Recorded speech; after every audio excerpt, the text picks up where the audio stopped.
Market का पंचनामा में आप सभी का स्वागत है। आपके साथ मैं हूँ वरुण दुबे। सॉरी, थोड़ी खांसी आ गई थी।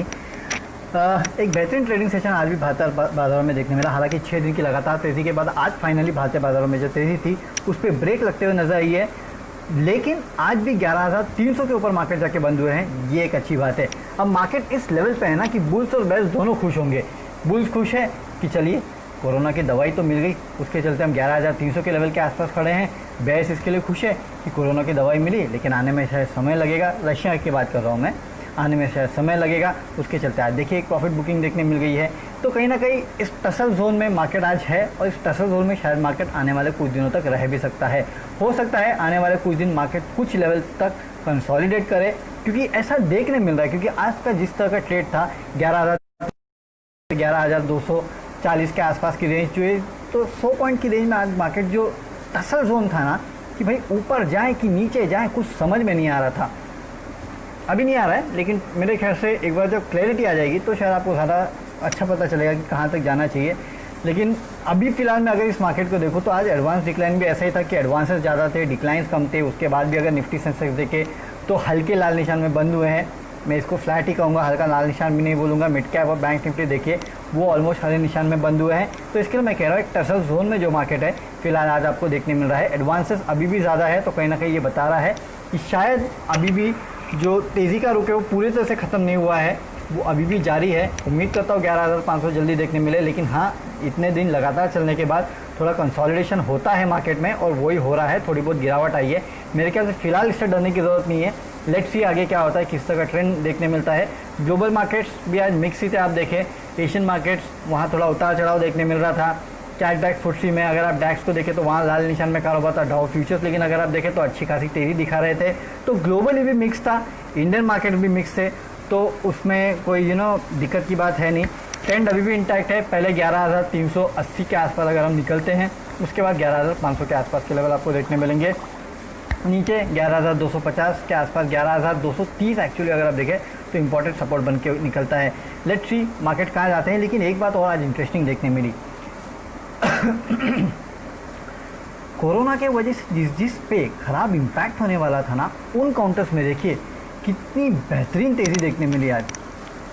InterGlobe Aviation, PVR, INOX Leisure, Chalet Hotels, Lemon Tree, Indian Hotels, Wonderla Holidays, ये तमाम जो स्टॉक्स थे इनमें आज अच्छी खासी तेज़ी देखने मिली है। भारत फोर्ज, मदरसन सुमी। तो अगर वैसे आप देखें ना तो एक फीलिंग ये भी आती है कि क्या लोग अब ये मान लिए हैं लोगों ने कि क्योंकि रशिया ने कह दिया है कि हमने पहले दवाई रजिस्टर कर ली है, तो कहीं ना कहीं दवाई मिल सकती है बहुत जल्दी, और ये जो पूरी प्रॉब्लम से ख़त्म हो सकती है।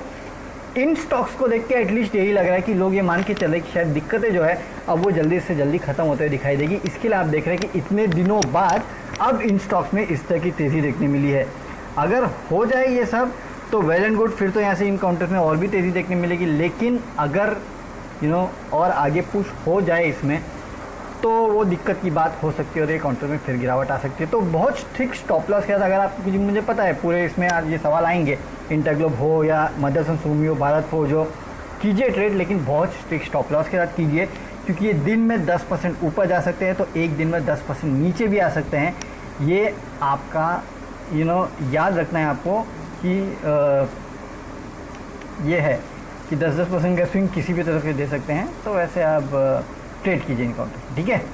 अब सवाल जवाब का सिलसिला शुरू करते हैं, और भाग्यश्री पाटिल डाबर पे पूछ रहे हैं 511, अरे यार ऊपर चला गया, 530 के आसपास मेरे ख्याल से इन्होंने लिया है।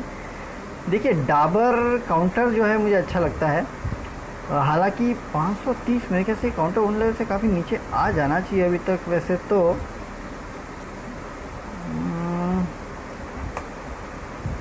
देखिए 503 के आसपास है, तो आपके लेवल से तो काफ़ी नीचे आ चुका है। ठीक है, अगर मार्केट में थोड़ी बहुत प्रॉफिट बुकिंग आती है तो इस काउंटर में भी आएगी, नो डाउट। लॉन्ग टर्म के लिए रखना है तो इस काउंटर को रखिए। शॉर्ट टर्म के लिए हो सकता है थोड़ा प्रेशर है, 480 के आसपास का स्टॉप लॉस रखना चाहिए। लेकिन अगर आपने 530 पे लिया तो आप तो 500 रुपये के आसपास का स्टॉप लॉस रखिए। उसके नीचे रहता है तो अगला सपोर्ट जो है इस काउंटर का वो 580 के आसपास निकल के आता है, तो ऐसा आपको ट्रेड लेना है। लेकिन हाँ वीकनेस है, लेकिन लॉन्ग टर्म के लिए काउंटर अच्छा है, तो उसमें कोई प्रॉब्लम नहीं है, मुझे एटलीस्ट कोई प्रॉब्लम लगती नहीं है इस काउंटर में। कुणाल सचदेव इंडिया सीमेंट पे पूछें कि इंडिया सीमेंट पे क्या करना चाहिए। ओके, इंडिया सीमेंट ये काउंटर बीच में लाइमलाइट में इसके लिए आया था क्योंकि काफ़ी बड़े इन्वेस्टर जो है उन्होंने इस काउंटर में ख़रीदारी की थी। उस समय मुझे याद है ये काउंटर 90-80 के आसपास रहा करता था। फिलहाल ये काउंटर 116-117 के आसपास ट्रेड कर रहा है। सीमेंट एज स्पेस जो है इसमें तेज़ी इसके लिए भी आई थी क्योंकि इन काउंटर्स में है ना बहुत क्या बोलते हैं, खबरें थी कि सीमेंट के दाम जो है वो बढ़ेंगे, वो सब खबरें थी, उसकी वजह से इन काउंटर्स में तेज़ी देखने मिली थी। काउंटर अच्छा है। अगर सीमेंट स्पेस में मुझे कहीं बैट लेना है तो अल्ट्राटेक, ग्रासिम तो नहीं, अल्ट्राटेक के बाद शायद मेरे ख्याल से यही काउंटर्स है जो मिड कैप में जिस पे शायद मेरी नज़र होगी। थोड़ा बहुत लॉन्ग टर्म के लिए अगर आप रुके हैं ना, मीडियम टर्म के लिए भी रुके तो चाहिए तो आप इन काउंटर्स को ले सकते हैं अपने पोर्टफोलियो में। 116 के आसपास है, 140 के आसपास के लेवल के लिए आप इस काउंटर को ट्रेड कर सकते हैं, लेकिन एक स्ट्रिक्ट स्टॉप लॉस रखना होगा आपको 112 के आसपास मेरे ख्याल से। हाँ, 112 के आसपास का स्टॉप लॉस रख के इस काउंटर को 140 के लेवल के लिए ट्रेड कीजिए। थोड़ा पेशेंस से टेस्ट कर सकता है आपका ये काउंटर, लेकिन हाँ एक ऐसा काउंटर है जो शायद आपको पैसा दे के जा भी सकता है। ओके, चलिए लेमेंट्री पे 200 रुपये, सुचेत तंबोरे 2020 200 शेयर एट 2020। वाह सर, क्या लेवल पे लिया है। और लेमेंट्री मुझे याद है ना एक ऐसा काउंटर था जहाँ पे मुझे याद है CLSA की रिपोर्ट आती थी, तब इस पर 80 रुपये के आसपास का प्राइस टारगेट CLSA जो इस काउंटर पे सो जाता था। हालांकि अब तो वो दिन गए, अब पता नहीं इन काउंटर्स पे वो लेवल कब देखने मिलेगा, लेकिन आज देखिए काफ़ी अच्छा मूव जो है इस काउंटर पे देखने मिला। अब आप क्या कीजिएगा मालूम सुचेत जी, अपना स्टॉप लॉस को ट्रेल कीजिएगा। आपने 20 रुपीज़ में लिया है तो मेरे ख्याल से कब लिया होगा, 1 महीने पहले, 2 महीने पहले के आसपास मेरे ख्याल से आपने लिया होगा इस काउंटर को, है ना। तब ये 20 रुपीज़ के आसपास ट्रेड करता था। काफ़ी अच्छा आपने स्टॉक पकड़ लिया, टाइम पे पकड़ लिया। 2020 पे आपने लिया है तो एक स्टॉप लॉस लेके लेकिन ट्रेड करना, ये मैं आपको बोलता हूँ। क्यों, काउंटर अप ट्रेंड में है। अब अप ट्रेंड में होने के कारण अपने ही है इसके, क्योंकि मुझे ऐसा कुछ दिखता नहीं है कि भाई लॉकडाउन खुलने के बाद भी लोग एकदम से होटल चले जाएंगे। नो डाउट अगर आप मंथ ऑन मंथ देखेंगे तो आपको सीधे 100% के आसपास का इजाफा देखने मिलेगा, लेकिन अगर ईयर ऑन ईयर देखेंगे तो वहाँ काफ़ी गिरावट अभी भी होगी। नॉर्मल सी आने के लिए बहुत टाइम लगने वाला है, नो डाउट, लेकिन फिर नॉर्मल भाव जो था 60-70 का, उसको भी टाइम लगेगा। उसके आधे पे आ चुका है, 30 रुपये ऑलरेडी आ चुका है, तो यहाँ से कहाँ तक जा सकता है। मीडियम टर्म में मुझे लगता है 40 तक जाएगा, बट ये बीच बीच में आपको झटके देगा। झटके यानी कि ये स्टॉक नीचे गिरेगा। इसके लिए मैं कह रहा हूँ आपने 9 रुपये कमा लिए एक स्टॉक के ऊपर, थोड़ा बहुत प्रॉफिट बुक कीजिएगा, देखिएगा अगर ये स्टॉक गिरता है then that would be a problem. ऐसे देखो सुजय जी, आपको लॉस तो होना नहीं है, जो भी होगा प्रॉफिट होगा, लेकिन आपका प्रॉफिट कम हो सकता है। इसके लिए एक बहुत स्ट्रिक्ट स्टॉप लॉस रख दीजिएगा, यहाँ से ज़्यादा नहीं, 1 रुपये नीचे का स्टॉप लॉस रख के इस काउंटर को देखिएगा। अगर वहाँ से नीचे आता है बेच दीजिएगा, लेट्स सी फिर आगे क्या होता है। उतना रिस्क तो लेना ही पड़ेगा, लेकिन फिर भी आप प्रॉफिट में निकलोगे, ये एक बात अच्छी है। बाकी इन कंपनीज़ के फंडामेंटल्स बहुत जल्दी नॉर्मल हो जाएंगे, ये सब मुझे लगता नहीं है। लेट्स सी कि क्या होता है, बट फंडामेंटली मुझे कुछ खास लगता नहीं इन काउंटर्स में। हाँ, ये बात सही है कि प्रॉफिट हो रहा है, आप तो देख लीजिए। Okay, United Spirit short term, निकी लेस पूछ रहे हैं यूनाइटेड स्पिरिट शॉर्ट टर्म। देखिए ये काउंटर वैसे तो मुझे मीडियम टर्म के लिए पसंद था, लेकिन अब चलिए आपने शॉर्ट टर्म के लिए पूछ ही लिया है। ये काउंटर कहाँ ट्रेड कर रहा है मुझे 1 मिनट देख लीजिए। 582 के आसपास ट्रेड कर रहा है। ओके, काफ़ी इंपॉर्टेंट लेवल्स के आसपास है। यहाँ से अपसाइड सर प्रॉब्लम ये है कि अपसाइड लिमिटेड है, डाउन साइड थोड़ी ज़्यादा खुलती हुई दिखाई दे रही है।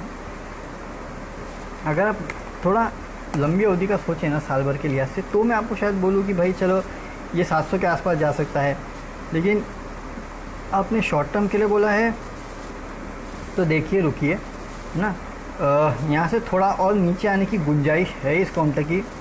हो सकता है 550 के लेवल तक आए, वो लेवल शायद आपके एंट्री के लिए काफ़ी अच्छा एंट्री पॉइंट होगा, तो तब जाके ले लेना, बेटर देन अभी लेने का। नो डाउट ये काउंटर एक तो गिर भी रहा है, वो भी एक प्रॉब्लम है। लेट्स सी कि क्या होता है, बट मेरे ख्याल से गिरावट में खरीदारी के अच्छे मौके होंगे इस काउंटर में। इन लेवल पे अपसाइड ज़्यादा बचा नहीं है, डाउन साइड थोड़ा ज़्यादा है सर, इसके लिए बोल रहा हूँ, नहीं तो शायद मैं आपको ये सलाह नहीं देता। बट वो लेवल्स को देख के बोल रहा हूँ, हाँ अगर 600 के ऊपर निकल गया और वहाँ टिक गया then that's a different case, फिर तो आप लेके रख सकते हैं, है ना। Okay, Saurabh Dhawan SBI card पे पूछते हैं। सौरभ जी, अगर आपने मुझे इस प्लेटफॉर्म पे सुना होगा तो आपको पता होगा SBI कार्ड का मेरा 1000 रुपये का टारगेट था। लेट मी सी कहाँ तक पहुँचा है। 800 रुपये पहुँच गया सर, 500 रुपये, मुझे अभी भी याद है 505 का लेवल था जब मैं लोगों से कहता था कि ले लीजिए, वहाँ से 300 रुपये के आसपास की रैली आ चुकी है। मैं अभी भी बोल रहा हूँ 1000 रुपये काउंटर जाएगा जाएगा जाएगा। कब जाएगा? हो सकता है मीडियम टू लॉन्ग टर्म, यानी कि हो सकता है कि आपको साल भर के अंदर चला जाए, लेकिन जाएगा, इतना मैं पक्का बोलता हूँ। और जैसे ही सब कुछ नॉर्मल होगा ना, ये काउंटर भाग जाएगा, मैं आपको बता रहा हूँ। ये एक ऐसा काउंटर है जहाँ पे मैं आपको हमेशा यही बता रहा हूँ कि है ना, कार्ड बिजनेस में एक्सपोजर लेना है तो बहुत अच्छा काउंटर है, इसके लिए बोला SBI कार्ड ले लीजिए। दूसरा SBI पे भी अब बात ही कर ही लेते हैं, क्योंकि 200 का लेवल आज इस काउंटर ने क्रॉस किया और निफ्टी का one of the top gainers था।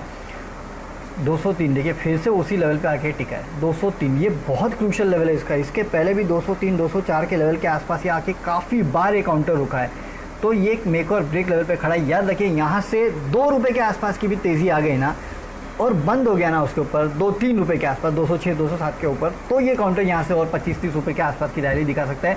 लेकिन अगर वहाँ से गिर गया, यहाँ से गिर गया, तो फिर 200 के नीचे जाएगा, फिर आपको 180 के लेवल देखने मिलेंगे। तो ये याद रखना है SBI में। तो SBI क्योंकि काफ़ी क्रूशियल ट्रेड है, इसके लिए मैं कह रहा हूँ कि SBI में जो लेवल है उसको याद रखना। अच्छा, IRCTC PVR BL support Subin तलवार पूछे हैं।